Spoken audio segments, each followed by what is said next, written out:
Ugh, just don't end up in the Black Vultures. Only failures go there. Ken listened intently. Despite his aversion to groups, the idea of joining a guild intrigued him. It would give him access to resources, better quests, and a chance to gauge the true strength of this world. Just then, a notice caught his eye. A recruitment competition was being held in 3 days. The three guild captains would personally select promising adventurers from the participants. Ken smirked to himself. A competition, huh? Might be interesting. For the first time in a long while, Ken felt a spark of excitement. He was ready to show this world what the forgotten could become. Chapter 7. The Hidden Ace. Ken sat on the edge of his rented inn room, deep in thought. He had already made up his mind. He needed to stay low-key. His power, if exposed too soon, could attract unnecessary attention. There was no telling who might be watching.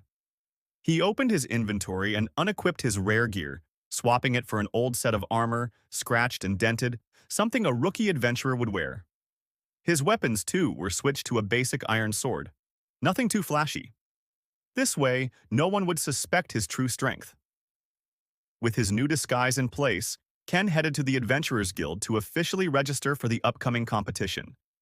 A clerk handed him a participant badge and confirmed his entry. Now, all he had to do was wait for the tournament to begin.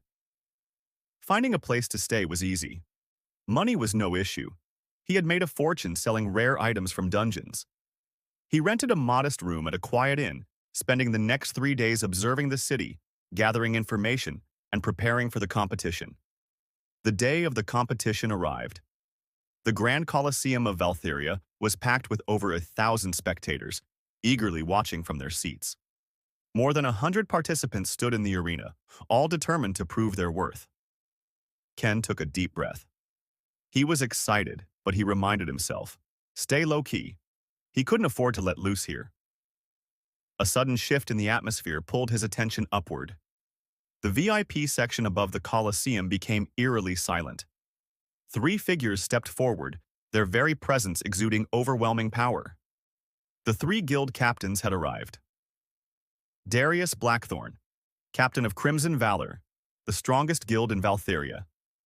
He was a battle-hardened warrior with crimson armor, a massive greatsword on his back, and a cold, calculating gaze. Sylvain Evernight, captain of Moonvale Arcanum, a guild dominated by powerful spellcasters.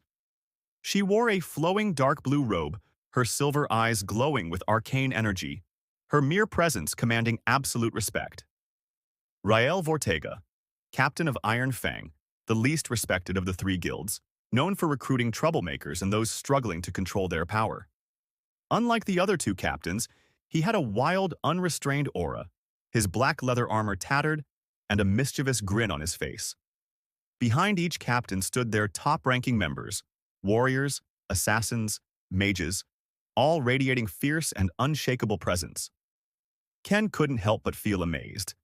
The sheer intensity of the power in the air was almost suffocating. These were real monsters in human form. 2 figures suddenly appeared on a floating platform above the arena. Identical in appearance, they were breathtakingly beautiful twins, one dressed in red, the other in blue. "Welcome, welcome, everyone," the twin in red announced with a bright smile. "I hope you're all ready for an exhilarating competition," the twin in blue added, her voice dripping with excitement. "We are your hosts for this grand event. I am Ariel." "And I am Miriel." Together they gestured toward the captains. "Before we begin, let's introduce the ones who will decide your fate. The mighty captains of Valtheria's top adventurer guilds." A thunderous applause erupted as the captains stood.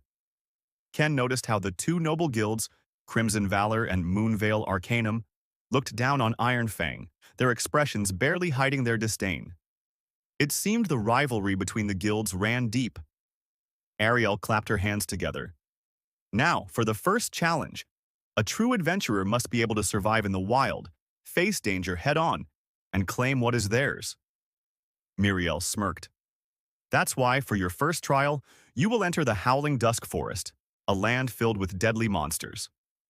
A massive portal began forming in the center of the arena.